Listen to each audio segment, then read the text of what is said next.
श्री राधे राधे मित्रों।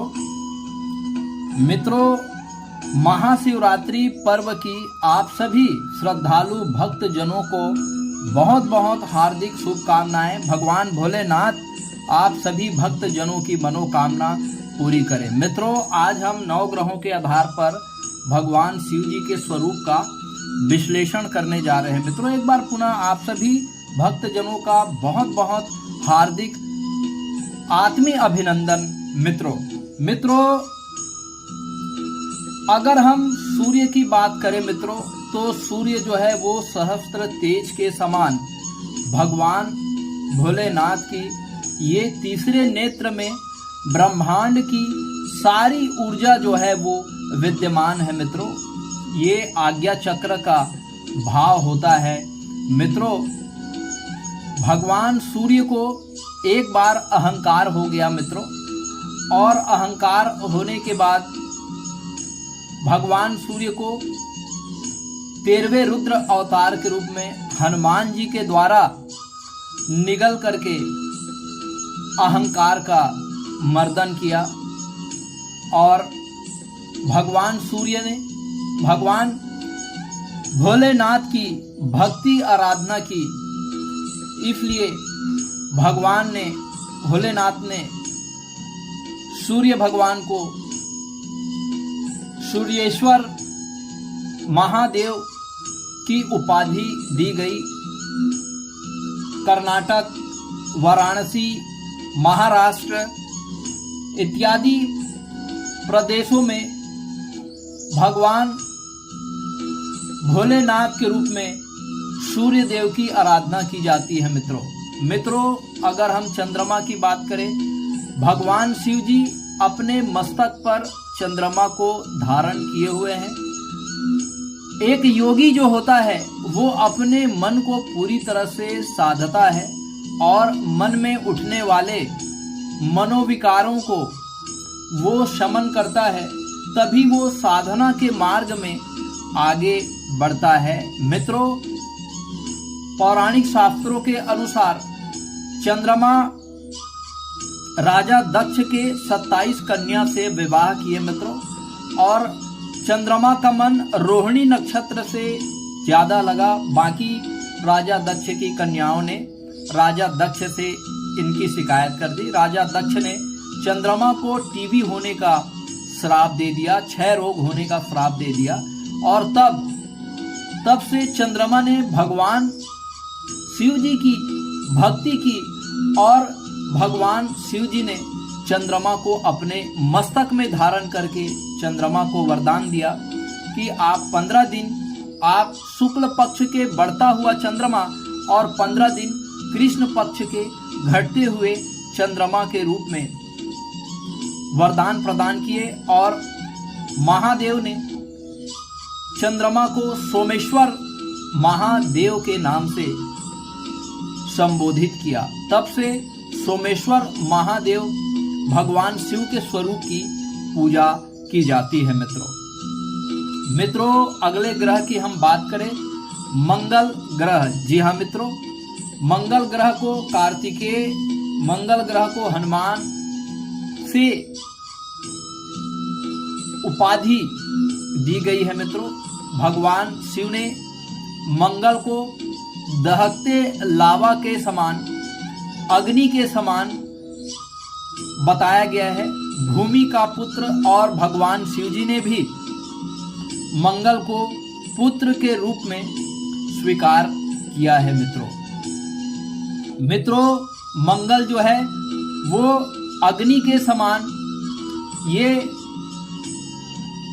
ग्रह होते हैं मित्रों, और मंगल के अंदर ये भगवान शिव जी के त्रिशूल है, जो आतताइयों के लिए ये शमन करते हैं, उनका अंत करते हैं। मित्रों, भगवान शिव जी ने अनेक आतताई, अनेक राक्षसों का उन्होंने नाश करके, चाहे वो महिषासुर हो, चाहे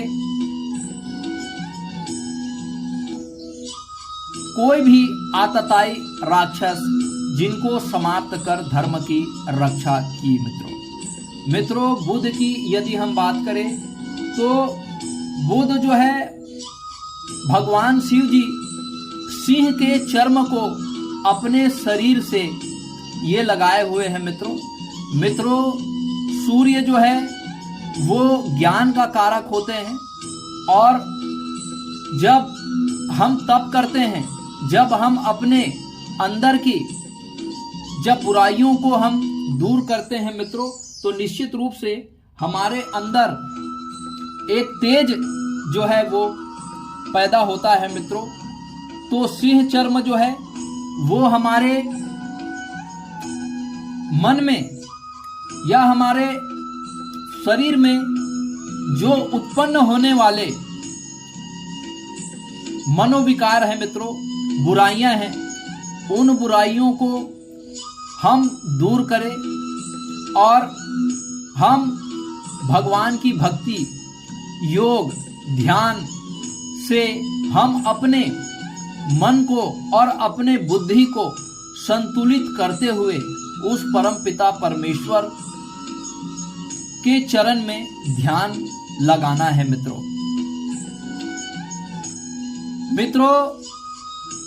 बुध जो है भगवान शिव जी के त्वचा है मित्रों, और भगवान शिव जी अपने त्वचा में राख लेपन किए हुए हैं मित्रों। शमशान के राख को वो लेपन किए हुए हैं और सिंह चर्म धारण किए हुए हैं। अत्यंत भयंकर स्वरूप, अघोरी स्वरूप, जो एक साधक है मित्रों। भगवान शिव जी आदि योगी है, परम तेजस्वी है मित्रों। बुध के बारे में एक कहानी प्रचलित है।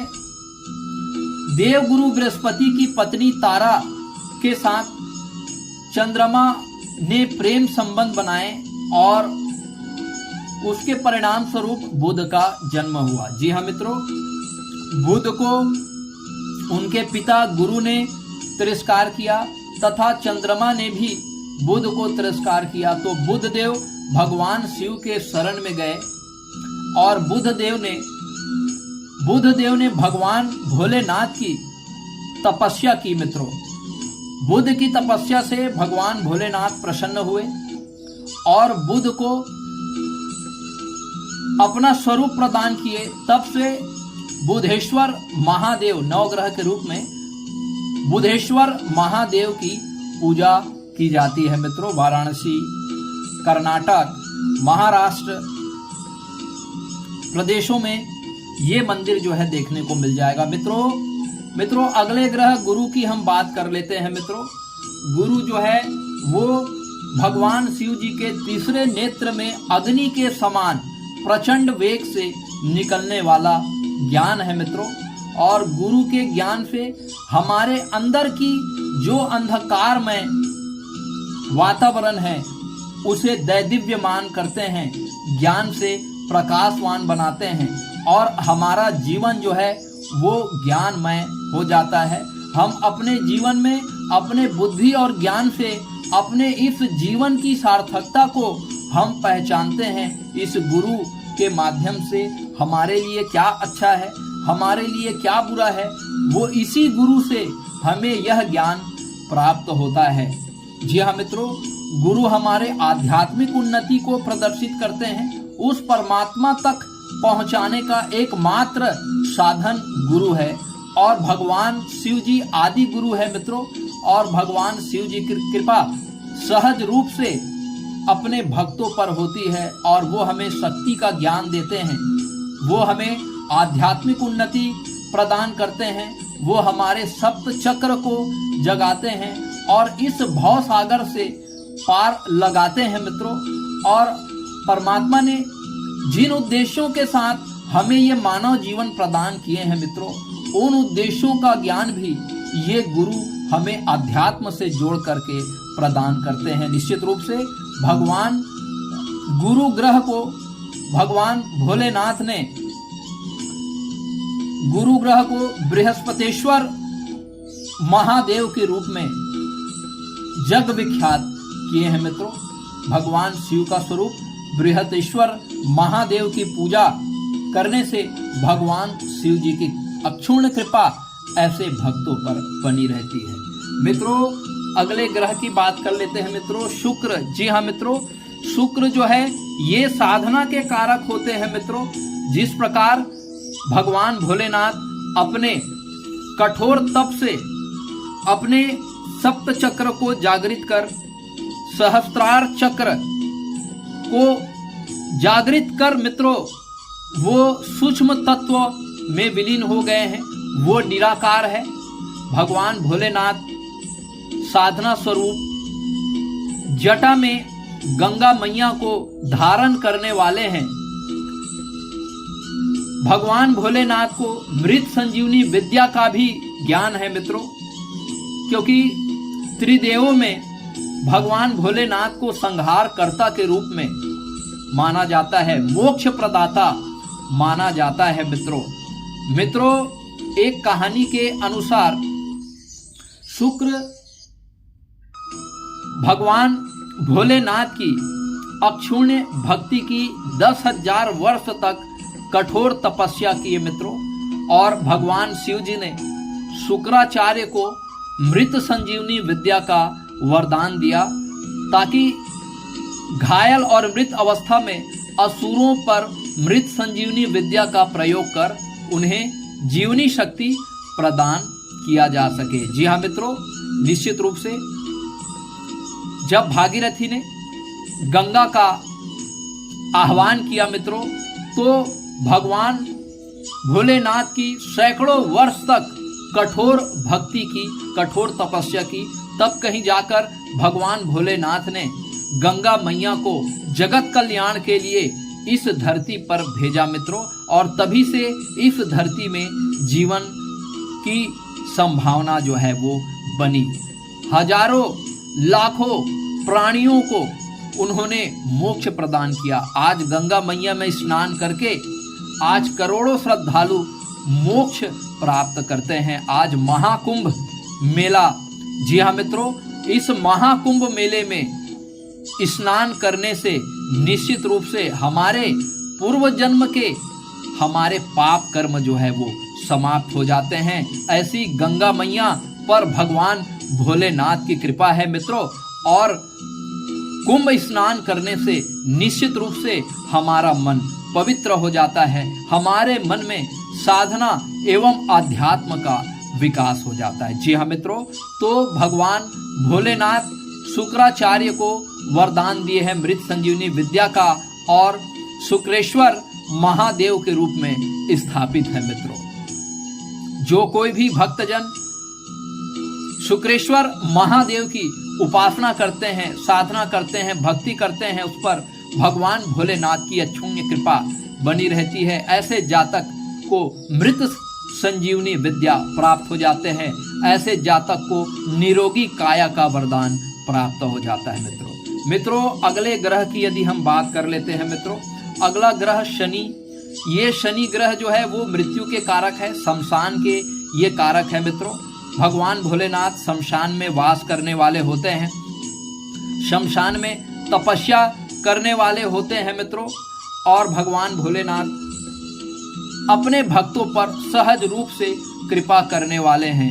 जी हाँ मित्रों, शनिदेव भगवान भोलेनाथ के जटा के कारक होते हैं मित्रों, जो गहरे काले बादल के समान ये होते हैं, निनाद करते हुए, शिव तांडव करते हुए, अपने बालों की घनघोर घटाओं को ये फैलाते हुए बहुत ही विकराल स्वरूप भगवान भोलेनाथ की कठोर तप मुद्रा में, कठोर साधना मुद्रा में लीन आदि योगी भगवान भोलेनाथ अपने भक्तों पर सहज कृपा करने वाले हैं।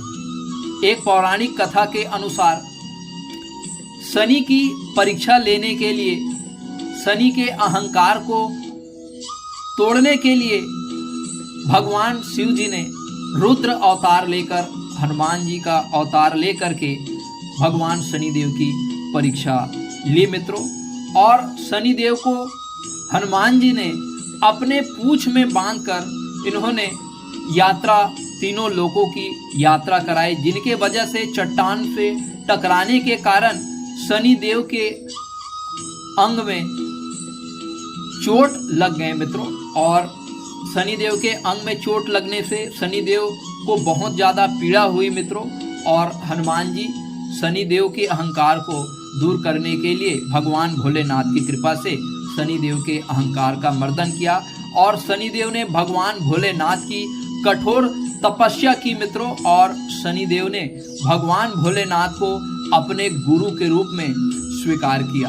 भगवान भोलेनाथ ने शनि की इस कठोर तपस्या से प्रसन्न होकर के शनि को उन्होंने वरदान दिया और शनि को शनैश्चर महादेव की उपाधि प्रदान की। जो कोई भी श्रद्धालुगण शनैश्चर महादेव की पूजा करते हैं उन पर भगवान भोलेनाथ की अक्षुण्ण कृपा बनी रहती है।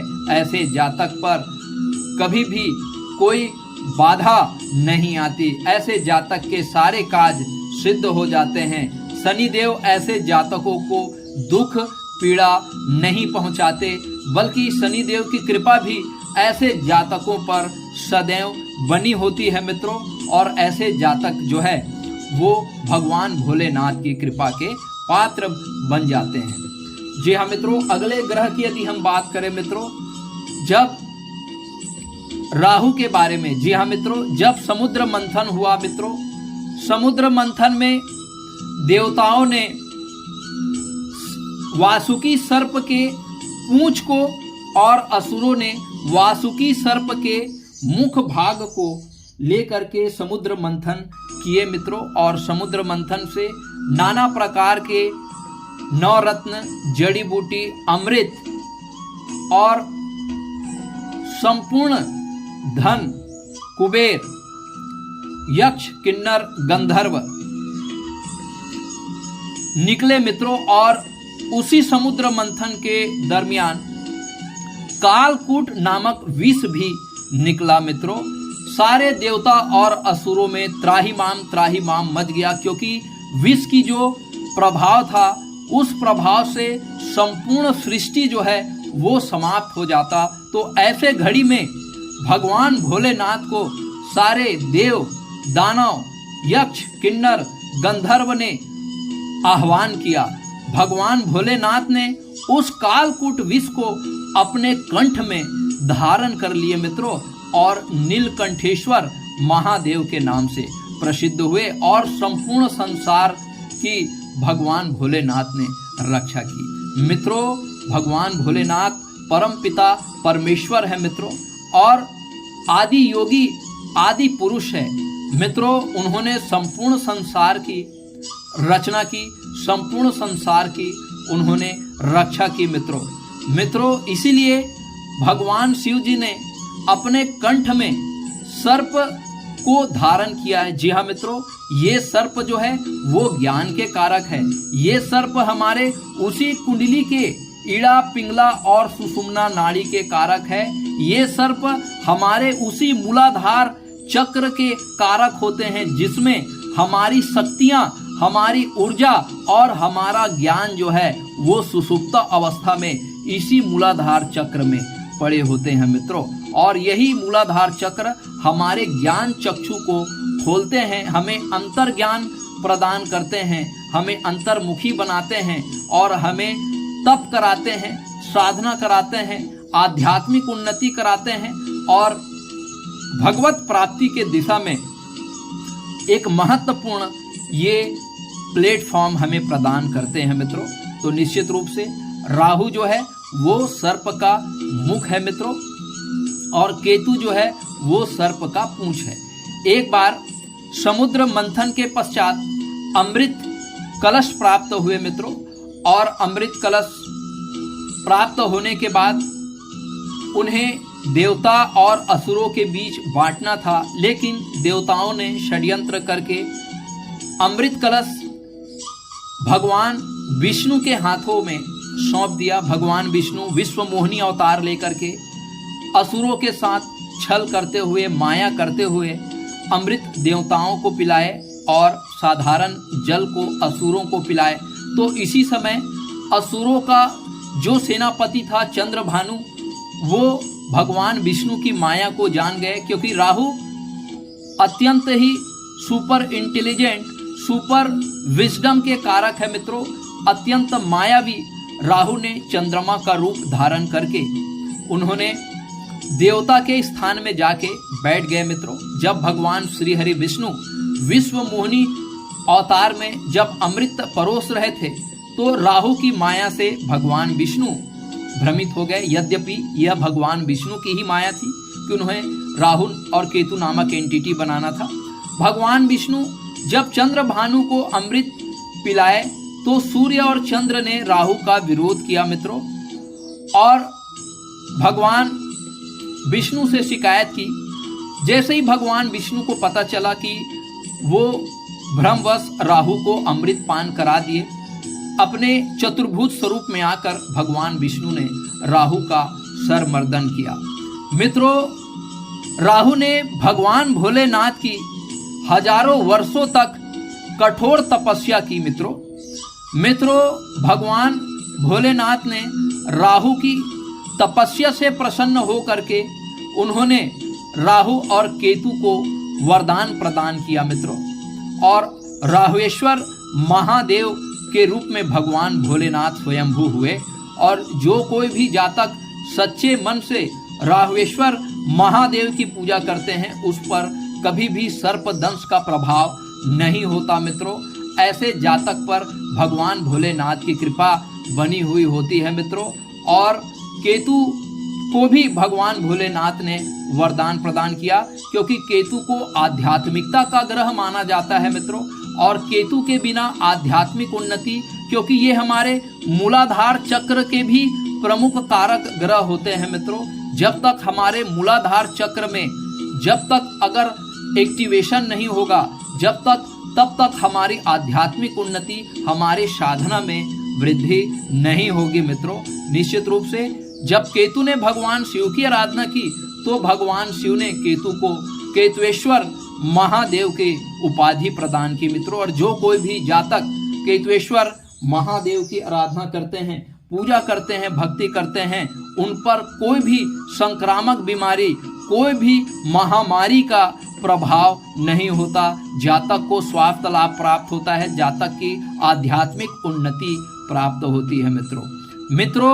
सप्त चक्र का हमारे कुंडली से जो संबंध है मित्रों, क्योंकि ये महाशिवरात्रि का दिन, ये तप और साधना का दिन होता है मित्रों। भगवान भोलेनाथ की कृपा प्राप्ति का यह दिवस होता है मित्रों। हमारी शक्तियां, हमारी ज्ञान जो है, हमारे पूर्व जन्म के जो संचित कर्म हैं, वो हमारे कुंडली के अष्टम भाव में मूलाधार चक्र के रूप में ये लेटेंट फॉर्म में पड़ी हुई होती है मित्रों।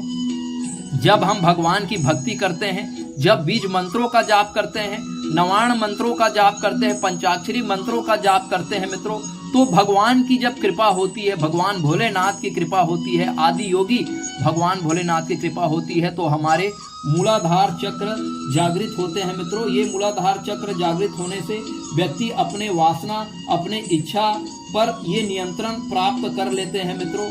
ऐसे जातक के मन में आनंद और निर्भीकता का विकास होता है। भावनात्मक रूप से ऐसे जातक जो है वो मजबूत होना प्रारंभ कर देते हैं मित्रों। ऐसे जातक जो है वो आध्यात्मिक उन्नति प्राप्त करते हैं मित्रों। और दुनिया भर में 99.9% लोगों की जो ऊर्जा होती है वो इसी मूलाधार चक्र में पड़ी होती है मित्रों। अतः मूलाधार चक्र का जागृत होना ये आध्यात्मिक उन्नति का प्रथम पायदान है मित्रों, और इसे केतु से हम प्रदर्शित करते हैं मित्रों।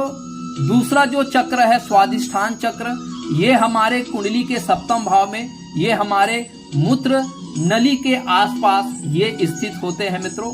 ये अंतःस्रावी ग्रंथि, जितने भी प्रकार के हार्मोन्स हमारे शरीर में उत्पन्न होते हैं, उन सारे हार्मोन्स की क्रिया विधि का ये नियंत्रण करते हैं मित्रों। स्वादिष्ठान चक्र जो है वो हमारे कमिटमेंट और साहस को ये बढ़ाता है मित्रों, और इसका संबंध जो है हिंसा से, ये हमारे प्रजनन से और मानसिक रूप से रचनात्मक और भावनात्मक खुशी आध्यात्मिक उत्सुकता को ये नियंत्रित करते हैं मित्रों।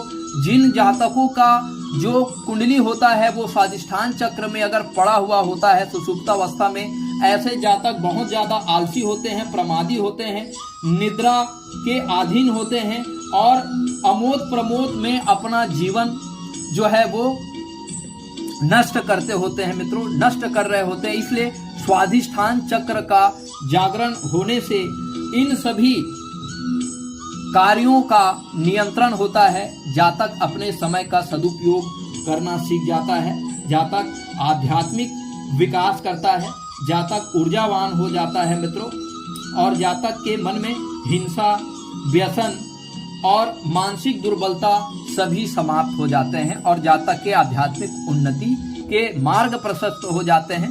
शुक्र ग्रह जो है वो स्वादिष्ठान चक्र के कारक होते हैं मित्रों। अगले चक्र की हम बात कर लेते हैं मित्रों। आध्यात्मिक उन्नति के क्रम में अगला जो मणिपुर चक्र होता है वो हमारे नाभि के नीचे जो है वो पाया जाता है मित्रों। और जब मणिपुर चक्र जागृत हो जाते हैं मित्रों तो ऐसे जातक के अंदर संतुष्टि का भाव जो है वो उत्पन्न हो जाते हैं मित्रों, और जातक की इच्छाओं पर जातक के नियंत्रण प्राप्त हो जाते हैं। ये हमारे कुंडली के छठे भाव, ये हमारे पाचन तंत्र के भाव को, चयापचय के भाव को ये रिप्रेजेंट करते हैं मित्रों। और जैसे ही मणिपुर चक्र जातक के एक्टिवेट होते हैं, जातक कर्मयोगी बन जाता है मित्रों। जातक के भय व्यग्रता समाप्त हो जाते हैं, जातक अंतर्मुखी हो जाते हैं, जातक के मौलिक विचार स्पष्ट रूप से प्रकट होते हैं, जातक का आध्यात्मिक रूप से विकास होता है, जातक के मन में ईर्ष्या, द्वेष, घृणा, मोह समाप्त हो जाते हैं जब मणिपुर चक्र का जागरण होता है। जी हाँ मित्रों, आध्यात्मिक उन्नति के अगले क्रम में अनाहत चक्र या इसे हम हृदय चक्र से भी हम रिप्रेजेंट करते हैं मित्रों। कुंडली का पंचम भाव और चतुर्थ भाव ये हृदय के भाव होते हैं मित्रों। अब ये हमारे शरीर में तनाव को दूर करते हैं मित्रों, भय और तनाव को दूर करके निर्भीकता प्रदान करते हैं। अगर अनाहत चक्र या हृदय चक्र जागृत हो जाए मित्रों तो ऐसे जातक के अंदर प्रतिरक्षा प्रणाली बढ़ जाती है, जातक को स्वास्थ्य लाभ प्राप्त होता है, जातक जो है वो बहुत ज्यादा करुणा, दया के भाव जातक के अंदर निर्मित हो जाते हैं, जातक समर्पित भाव से अपने कार्य करते हैं, समर्पित भाव से ऐसे जातक भक्ति करते हैं और निश्चित रूप से ऐसे जातक के अंदर जिनके हृदय चक्र जागृत हो गए हैं वो निस्वार्थ भाव से वो लोगों की सेवा करते हैं। ऐसे जातक कोई बहुत बड़ा समाज सेवी हो सकते हैं, ऐसा जातक कोई कुशल राजनेता हो सकते हैं, ऐसे जातक के राजयोग फलित हो सकते हैं मित्रों। ऐसे जातक को जनता का विशाल जनाधार प्राप्त हो सकता है, ऐसा जातक कोई मठाधीश में शंकराचार्य हो सकता है, मठाधीश का अध्यक्ष हो सकता है। ऐसे जातक समर्पित भाव से सेवा करने वाले होते हैं, ऐसे जातक के अंदर सृजनशील विचार आते हैं, ऐसे जातक लेखक, कहानीकार, उपन्यासकार, इंजीनियर, कोई अच्छा चित्रकार ये हो सकते हैं मित्रों। अगला चक्र विशुद्धि चक्र, ये कुंडली के तीसरे भाव में गला के स्थान में ये पाए जाते हैं। कुंडली का दूसरा भाव भी इस विशुद्धि चक्र को रिप्रेजेंट करता है मित्रों। हमारे वाणी में माँ सरस्वती का निवास होता है, माँ सरस्वती हमारे वाणी में वाक सिद्धि प्रदान करते हैं मित्रों। जब किसी जातक का विशुद्धि चक्र जागृत हो जाता है तो जातक के वाणी में आकर्षण आ जाता है, जातक के वाणी में प्रभावशीलता आ जाता है, जातक के अंदर अभिव्यक्ति कौशल आ जाता है, जातक अपने विचारों से एक विशाल जन समुदाय को प्रभावित करने में जातक समर्थ हो जाता है, जातक को भावनात्मक स्वतंत्रता प्राप्त हो जाती है, मानसिक रूप से उन्मुक्त विचारों की प्राप्ति जातक को हो जाता है, आध्यात्मिक सुरक्षा का भावना जातक के अंदर जो है वो पैदा हो जाता है मित्रों। कपट, छल, छद्म, मोह ये जातक के मन से समाप्त हो जाते हैं मित्रों। और जब विशुद्धि चक्र जागृत होता है तो जातक को वाक सिद्धि प्राप्त होता है, जातक को भूख प्यास, जातक मौसम को अपने अनुकूल कर सकता है मित्रों। मित्रों अगले चक्र की हम बात कर लेते हैं, आज्ञा चक्र। ये कुंडली के लगन भाव में हमारे दोनों भावों के बीच जहां पर हम तिलक लगाते हैं मित्रों, यह हमारे आज्ञा चक्र का भाव होता है। इसका कारक ग्रह सूर्य होता है मित्रों। निश्चित रूप से जब आज्ञा चक्र जागृत होता है तो जातक के अंदर क्षमा भाव पैदा हो जाते हैं। जातक लोगों के अपराध को क्षमा करने वाले हो जाते हैं। अत्यंत धैर्य जातक के अंदर जो है वो विकसित हो जाता है। मानसिक रूप से जातक बहुत ज्यादा मजबूत हो जाता है मित्रों, और जातक अपने अहंकार का ये नियंत्रण करने में समर्थ हो जाता है। जातक के अंतः चक्षु खुल जाते हैं। जातक को अंतः ज्ञान आत्मज्ञान हो जाता है। जातक जो है वो उच्च स्तर के ज्ञान को जातक प्राप्त करते हैं। मौलिक विचार से जातक कोई बड़े ये कथाकार होते हैं, बड़े कोई प्रवचन करता होते हैं, और भगवत प्राप्ति के दिशा में भगवत कृपा ऐसे जातक को प्राप्त हो जाती है मित्रों अगले चक्र की हम बात करें, सहस्त्रार चक्र। जी हाँ मित्रों, ये सहस्त्रार चक्र जो है हमारे मस्तिष्क के पीछे जहां पर हमारी शिखी होती है मित्रों, ये वहां पाए जाते हैं। ये हमारे परमात्मा के एग्जिस्टेंस का हमें ज्ञान हो जाता है। जी हाँ मित्रों, जिस किसी जातक के सहस्त्रार चक्र जागृत हो जाते हैं वो परमात्मा के एग्जिस्टेंस को महसूस करते हैं मित्रों। वो सूक्ष्म तत्व में विलीन हो जाते हैं, और ऐसे जातक अपने इस सूक्ष्म शरीर को ये विलीन कर देते हैं। ऐसे जातक अपने शरीर को विलीन करके ये ऊर्जा में परिवर्तित हो जाते हैं। ये अपने पूर्ण रूप से आत्मा को प्राप्त कर लेते हैं मित्रों, और ये पूरे ब्रह्मांड में एक ऊर्जा के रूप में ये विचरण करते रहते हैं, और ब्रह्मांड की शक्ति को ये प्राप्त करते हैं मित्रों। और ब्रह्मांड की शक्ति और उस परम आनंद को प्राप्त करते हैं।